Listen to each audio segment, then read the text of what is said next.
It's been a whirlwind of activity since President Trump took office, with deals made and promises kept. My administration will live by the motto, promises made, promises kept. We are proud to present the 100 Days of Trump.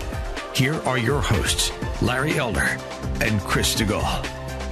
And I am Larry Elder, along with my co-host, Mr. Chris Stigall. Chris, how are you? Lawrence, it's great to be with you live from the swamp today in D.C. Doing well. How are you, sir? I'm doing great. This is obviously the 100 days of President Donald Trump.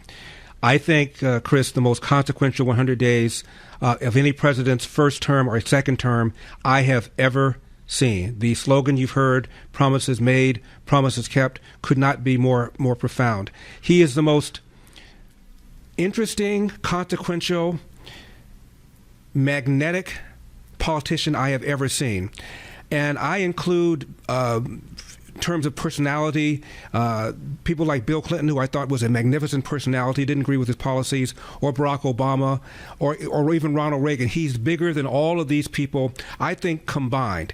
Generally speaking, I said this during the show earlier, Chris, when you've been a one-term president, as Jimmy Carter was, your dog won't sniff you.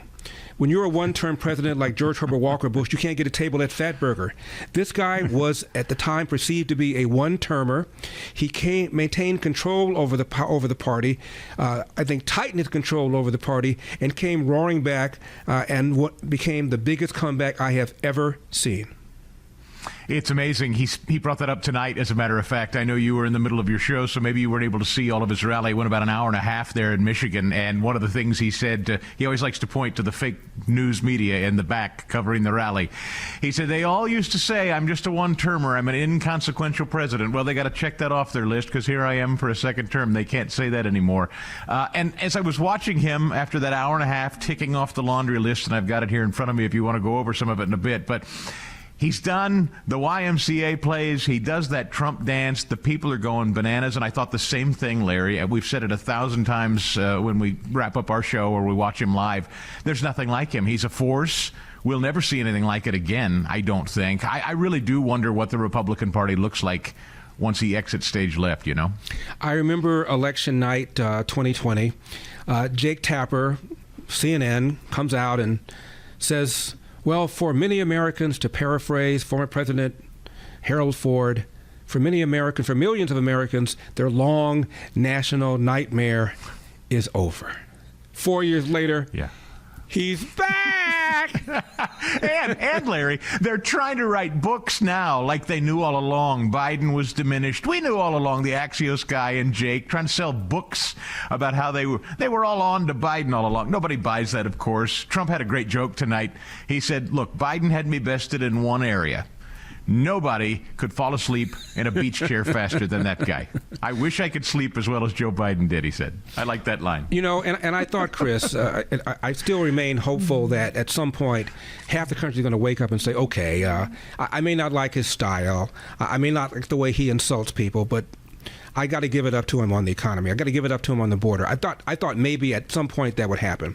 Let's just stay on the border. For 4 years, as you know, we were told you cannot secure the border without comprehensive immigration reform, and that's got to start with Congress. President Trump comes in, no bill from Congress. Within 1 month, the border is tighter than Ted's hat band. It seemed to me, if I'm a Trump-hating Democrat, at some point I would say, I guess I was lied to for 4 years. I guess it wasn't true you had to have comprehensive immigration reform because the man didn't have any of that and the borders are secured. I need to rethink my attitude, at least on the borders. I would have thought at least that might happen. And when you see the walkway lined to the White House this week, I think it was just yesterday, he's lined the walkway with all of the worst, not just people that broke into the country, but broke into the country and committed heinous crimes. You know, it was interesting tonight, right off the top at the rally, Larry, he put together an official White House video that he rolled there in the rally.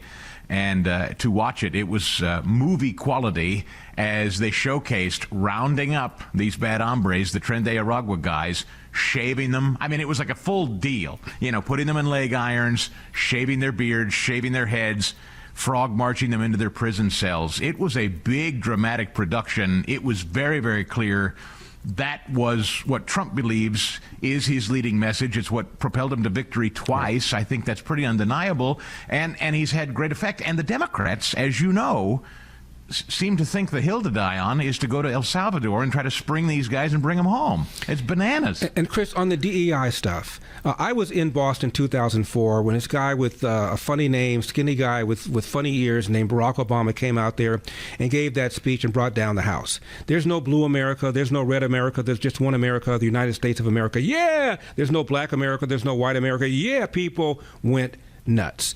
And when he ran for president, he gave an interview with Steve Croft of 60 Minutes, and Croft said, "Senator, if you don't win, will it be because of race?" Now, I'm home by myself, Chris. I sat back and I said, let's see how this man answers this question. And much to my surprise and pleasure, Senator Obama said, no. If I don't win, it will be because I have failed to articulate a view, a vision that the American people can embrace. I said, hallelujah. I'm not going to vote for somebody who wants to tax, spend, regulate, and do what became Obamacare, but at least he'll stop the nonsense about America being systemically racist. For 8 years, he played race card after race card after race card, and more insidiously, he's the one who signed an executive order mandating DEI be part of most government functions. Biden took it to another level, so we've had DEI infused in our government, just the antithesis of what people thought Obama would do when he got elected. Donald Trump comes in and takes a sledgehammer to this DEI nonsense, and not just in government, but also in the private sector. That's exactly right, and you can see who it makes the most angry. People like Susan Rice. I don't know if you saw the interview she recently gave on a podcast where she's just spewing venom about these white Christian MAGA men. And Michelle Obama, same deal. It was clear that was their agenda all along. Yeah, you're right. Trump completely annihilated that from all facets of government, and it drives them bonkers. They wanted to embed that, enshrine that, codify that in government for the rest of their days, and they thought they'd gotten away with it, and Trump just blew it up. Now, Chris, the big wild card, of course, is tariffs. There would be mass suicide if, God forbid, Donald Trump is right. He's able to get our allies to drop the tariffs. If he's able to get China to back off the theft of our intellectual property and to drop their tariffs, and the economy goes booming. At that point, we might even see he's not going to run again, that we know of. At that point, he did reference that. I will say, Larry, he mentioned, after he said, I'm now a second-term president, the whole crowd started to chant, 3, 3, 3. Right. Just to stick them. But again, the tariffs, that's the wild card. I'm a free trader. I know you're a free trader as well.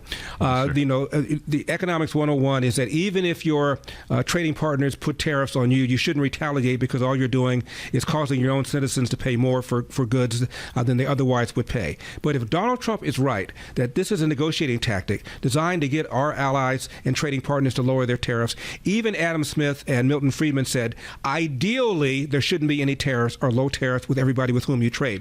If Donald Trump pulls that off, the economy is going to take off like a rocket.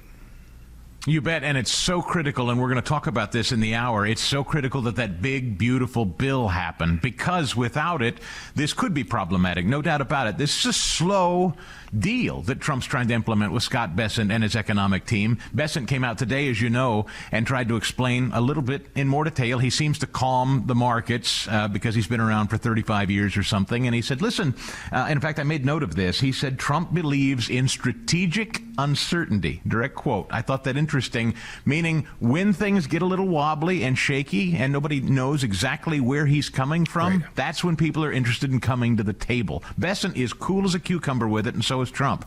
And quiet as kept, Chris. 6 consecutive days, the Dow has ended the day in the green. 6 consecutive days. People aren't talking too much about that.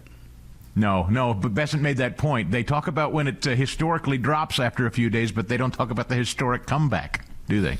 And regarding the borders again, I mean, how many fewer women are going to be raped? And men. There was one illegal alien that raped a boy. How many people are not going to be mugged because of the people that have been deported and are not now going to come because they're not welcome anymore? How many people now are going to be safer because of what President Trump has done in just 100 days regarding the border? It's amazing what he's done. I think people feel safer again. They feel like the captain is steering the ship, and there's a lot to tout and celebrate. We're going to do it in this hour. And, Chris, we only have a minute left in this segment. Either the price of eggs have gone down or they've not. Whoopi Goldberg says, I've not seen the price of eggs go down one dime. Nina does the shopping in our household. She says in 5 weeks they've gone from $9.99 a dozen to $6.99 a dozen. That sounds to me like a drop. I'm not saying President Trump deserves credit for that because it was partially the flu that did all this, but either it's true or it's not true. My man, I was at the store with my wife several weeks ago, and I saw the price of eggs. A dozen eggs was somewhere up near $7, $8 where we shop. And it has, in fact, I can confirm, I was with her again. We purchased eggs just last week down in the $4 range where we shop. So that's true. Now, can we at least give the man credit for presiding over an economy where the price of eggs has gone down? Can you at least concede that? Larry Elder, Chris Stigall will be right back.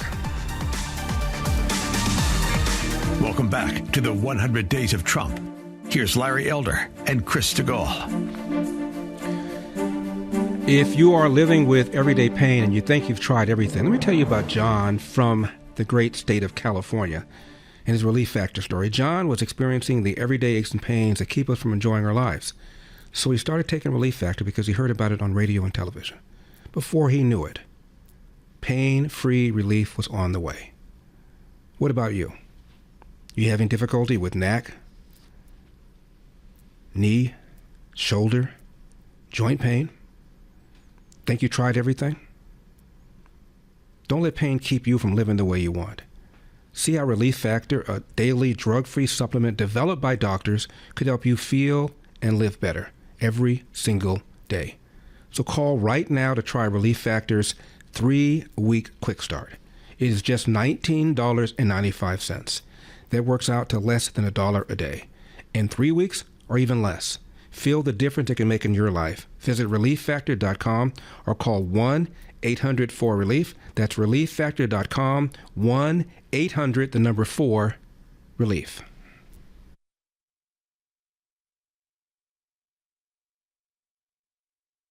Border. I mean, it's almost completely sealed now. It's gone down 90%, border crossings and gotaways.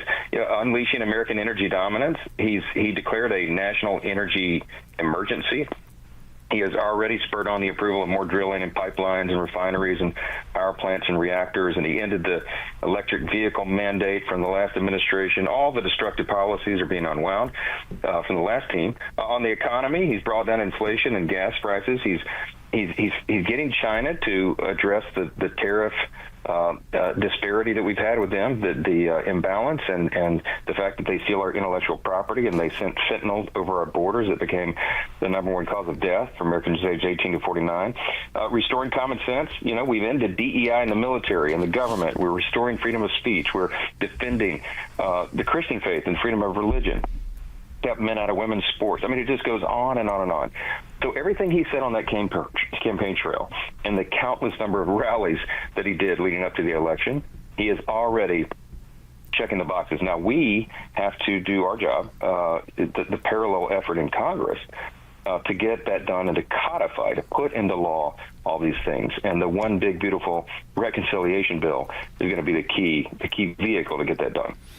Larry Elder, along with Chris Stigall, we are talking about the 100 days of President Donald John Trump 2.0. Chris, the other thing, too, and Speaker Johnson touched on it, is that we're smashing recruiting numbers in the military. All of a sudden now, this DEI, this woke stuff is gone, and the numbers of people that are applying to join the military have gone through the roof. Yeah, it's huge. In fact, he had a big press conference today in Michigan before his rally and spoke in front of an Air National Guard unit. And Gretchen Whitmer was there, no less. And he even dragged her sheepishly up to the podium to say a few words with all the men and women in fatigues behind him cheering as he announced they're building the new F-15s, I believe, up there in Michigan, going to keep that base open. So, yeah, Pete Hegseth was there. He's fully behind Hegseth. Recruitment numbers through the roof. All the DEI stuff is gone. And Hegseth's a warrior leader. And that's something, as you well know, Larry, establishment Washington hates. I think maybe more than Elon, more than RFK Jr., Pete Hegseth may be, next to Donald Trump, the most loathed man in Washington, D.C., because he strikes right at the heart of that military-industrial complex. Well, we know that you interviewed Congressman Andy Biggs. Let's play part of that. Can you play that?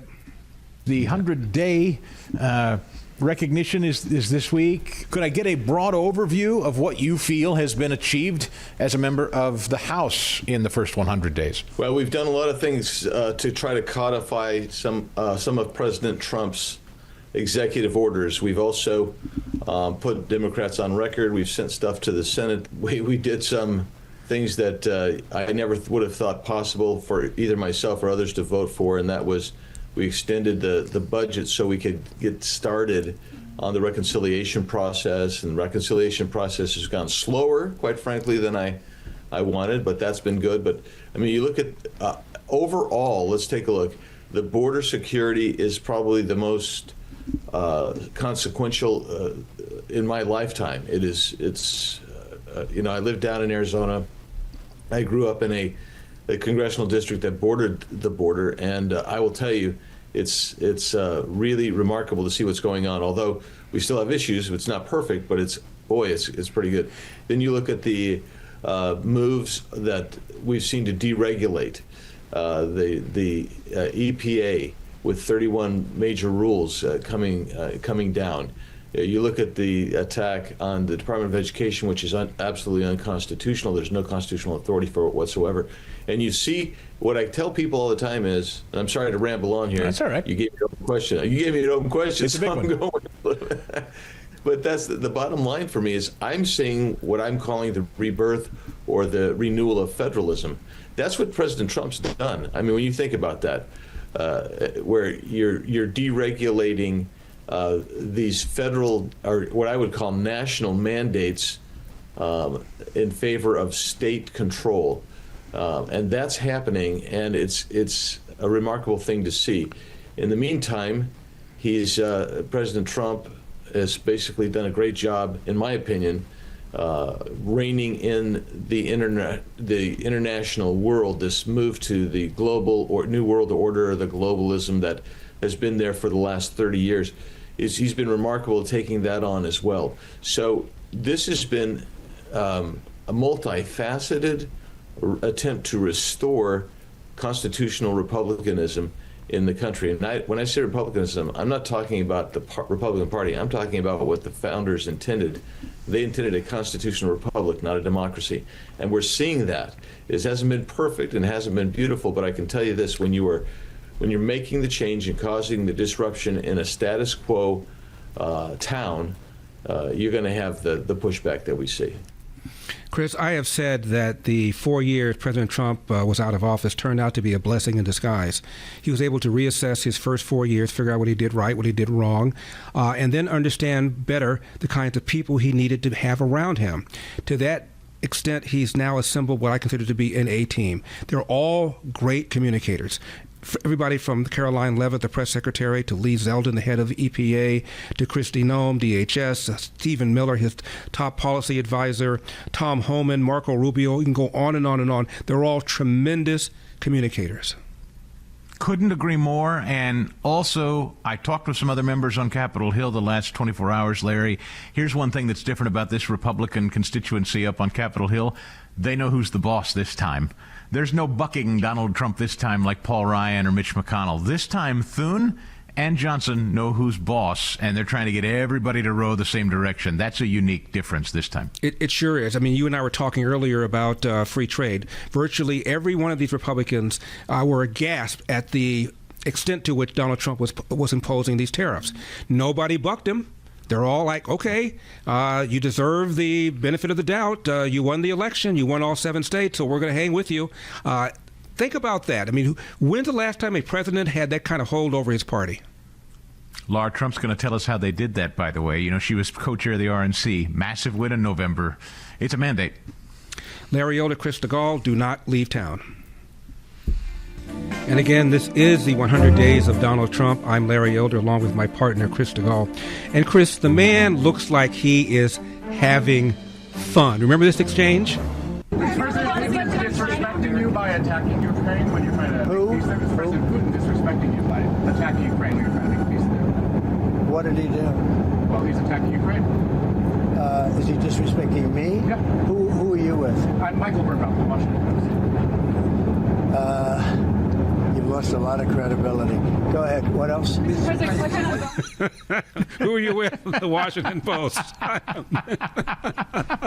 You know what I love about that, Larry? He has gotten really wise to this over the years. It's not his first rodeo. I love the way he makes them explain their question. He doesn't accept the question. Have you noticed he's picked up on that? He now makes them explain, what do you mean by that? They normally can't. Then he says, who are you with? And then just misses them out of hand. It's really pretty brilliant. The former press secretary of Dr. Jill Biden recently said, you know, the thing about Donald Trump is he's so accessible. I wish Biden had been more accessible. Can you imagine what would have happened, what a disaster that would have been if Chris Biden tried to handle the kinds of questions that Donald Trump does? He takes question about this, which means you have to be on top of all these different issues. Can you imagine what would have happened? Had somebody made Biden more accessible? Are you kidding me? No, well, that debate, you know, Trump brought that up in the rally in Michigan. That debate, he said, I'm unique this way, too. I'm the only guy that's had to take on two candidates after that disastrous debate. He was down 35 points to me. Then they tapped him out and put Kamala in. He said, can you imagine Dana White running the UFC that way, fighting two fighters at once? Biden couldn't handle it. And when he was actually put up to scrutiny, that's when George Clooney, as you well remember, threw him overboard in an editorial. Well, you talked to Lara Trump about the first 100 days and how President Trump pulled it off. Let's hear some of that. Well, it's always a thrill when she's able to make time because she's a very busy lady. But 100 days of Trump? Why wouldn't we bring in a Trump? And Lara Trump is here with us today, host of The Right View with Lara Trump, and you see her fabulous new Fox show. Congratulations on that, by the way, Lara. Welcome back. Thank you. Great to be with you. I know there's a lot of good stuff going on here with me, but also for the whole country, and we can thank President Trump for that. I want to take a victory lap again with you. We've had you on the show since, but let's talk again about your strategic strike in November with Michael Whatley, how you got here. And 100 days in, is President Trump delivering for you what you all felt you promised in that campaign of November? I think he's delivering so much more. You know, I think back to like a year ago, and we knew the mammoth task in front of us. We knew how much work we had to do at the RNC in order to make sure that people trusted our electoral process, to make sure there was no nefarious activity, to encourage our low propensity voters to get out. And so we put together a plan, Michael Whatley and I.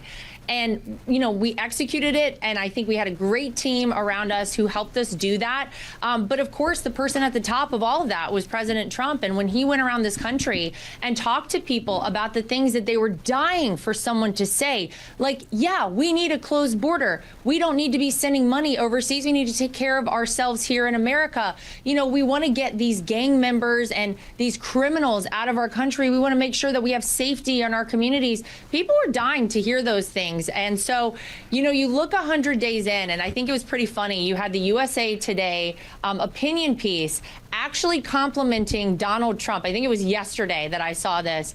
And USA Today is not typically a friend to President Trump, but even they had to admit Donald Trump has done more good for America in his first 100 days than Joe Biden did in 4 years. And I think for me, as his daughter-in-law, as a former RNC co-chair, it's not just that we can look at all the statistics and all the numbers and all the things he's actually done. You can feel it out there around the country. The hopeful nature of where we are in America right now, the way people feel finally for the first time positive about the outlook of America, that's really the key. And that's the tell for me. And that's what I've felt everywhere I've been traveling across the country.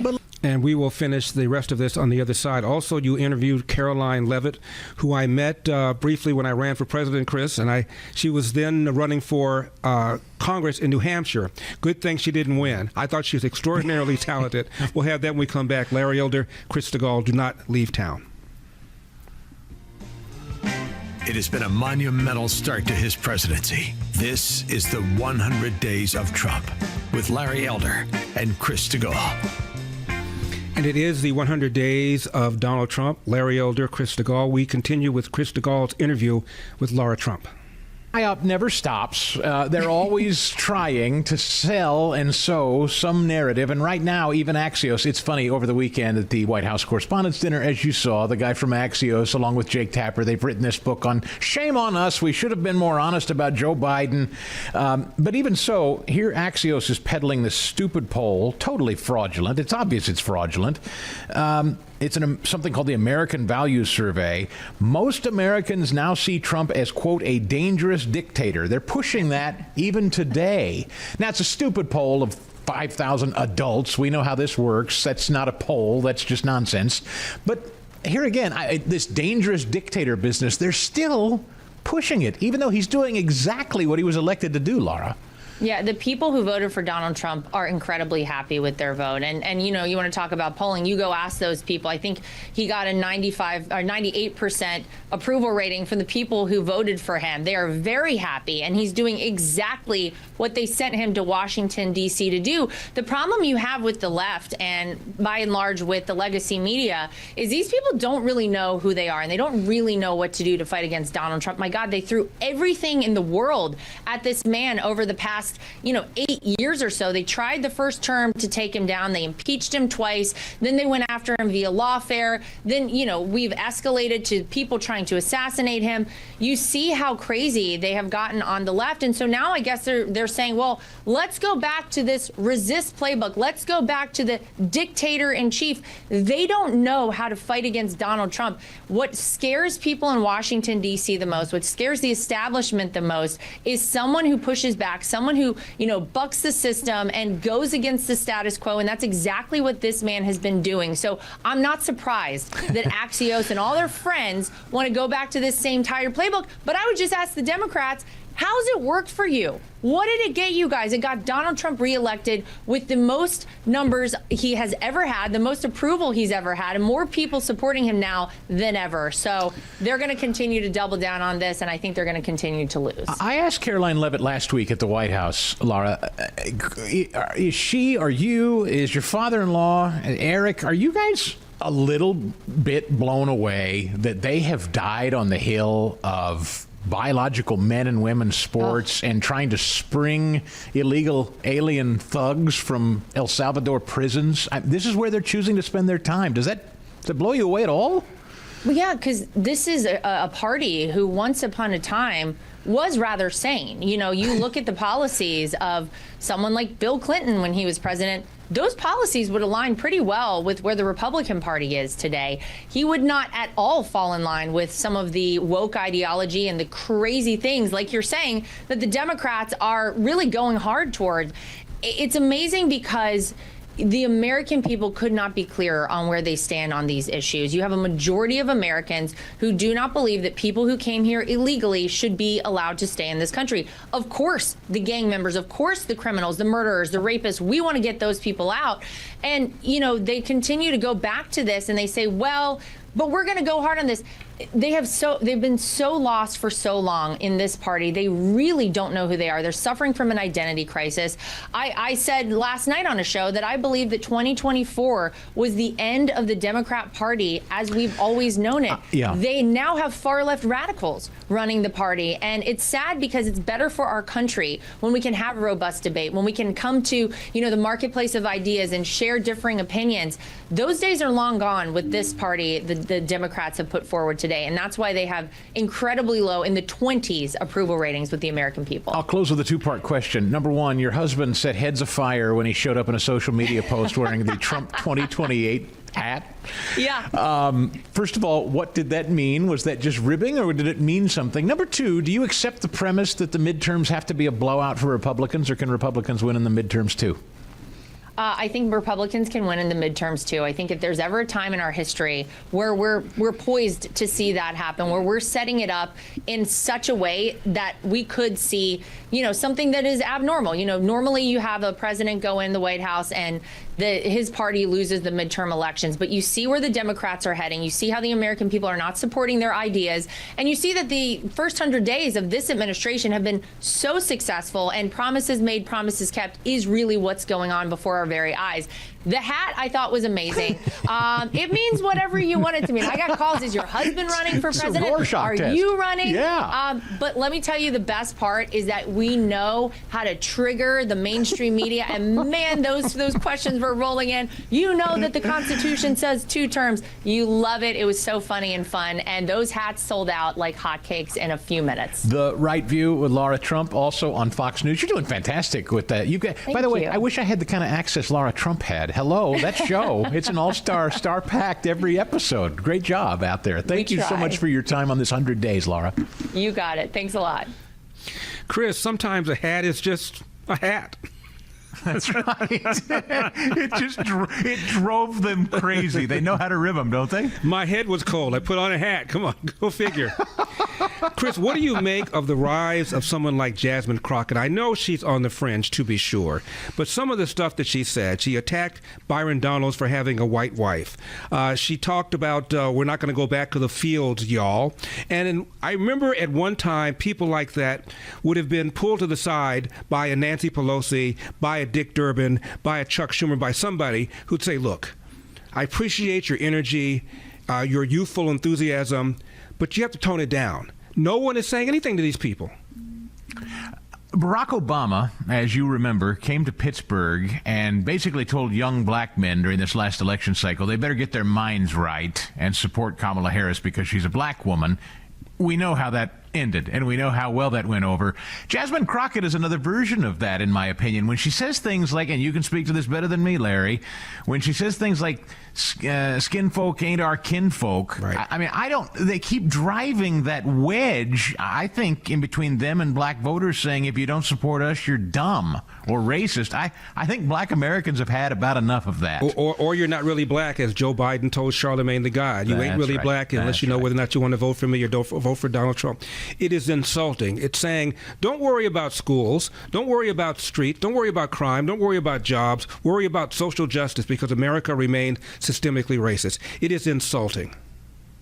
Yeah, it is. And if you're going to continue to talk to people like that and not actually address the issues of where they live, the crime in the streets, the wages that they earn, which Donald Trump is doing, and that's why he did better. Yeah, Saquon Barkley was at the White House.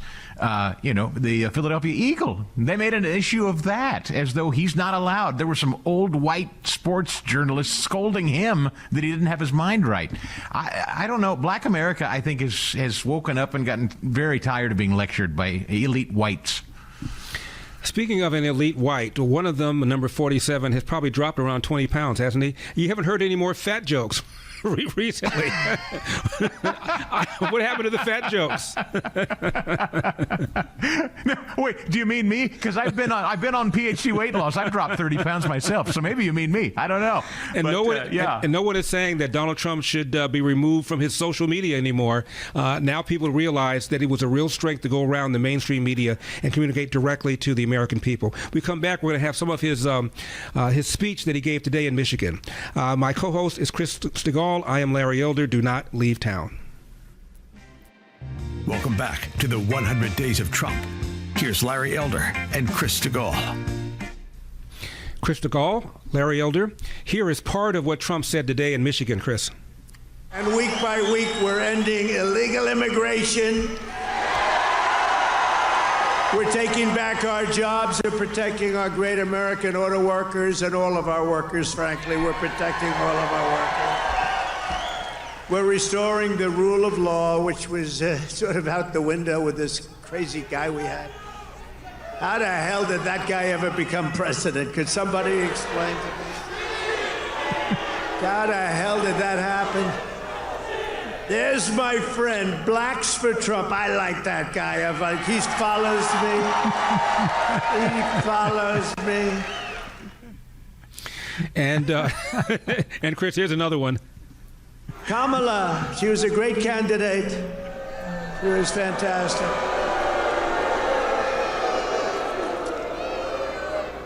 Joe Biden was down 35 points. The debate was not a good one for him. He said, if I didn't debate, I could have gone all the way. He was down 35 points, and they decided to replace him. Nothing ever happens like what happens to me. It never happens to anybody else. I had to beat 2 candidates, so he's down. This is like you're in a fight, Dana White, the UFC, you're in a fight and you're just beating the guy so badly, and they say, oh, let's put in another fighter. That's what happened. And I knew nothing about her. She was vice president, but nobody knew a damn thing about her. She had nothing to do with the border, even though she was appointed border czar. The great people, all of the great people, Paul and all of the border patrol people, they never spoke to her. They never heard about her. For 4 years, she never called. Chris, what happens when Trump leaves the stage? He won't leave the stage, obviously, but he won't be able to run again for the third time. What happens to the Republican Party? Oh, buddy, I think about it all the time. And by the way, it's such a thrill to be with you. I don't get to spend time with you like this on the show, so thank you so much for joining me tonight. This is a remarkable man, and as I sat and watched this man fill an arena in his second term, who in politics in history has ever been able to fill an arena into their second term? Who has ever, quite like we've witnessed with this guy, managed to survive a house being raided and the lawfare and a bullet barely nicking his ear, missing his brain? It's remarkable, Larry, that we're here. I don't think we'll ever see anything like it. I know we haven't seen that before.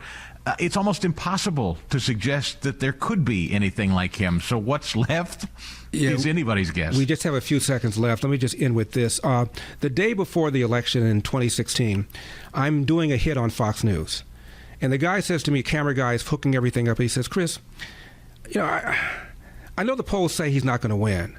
All I know is I've never seen anybody attract people like this. I covered Hillary. I covered Barack Obama. I covered Bill Clinton. People are coming to an arena knowing they can't get in. 30,000 people knowing they can't get in. They just want to be near the man. That's all I know. I cannot believe that can't translate into something. And it did. Couldn't agree more, my friend. Good to be with you. Chris, nice working with you. God bless. Thank you, my friend.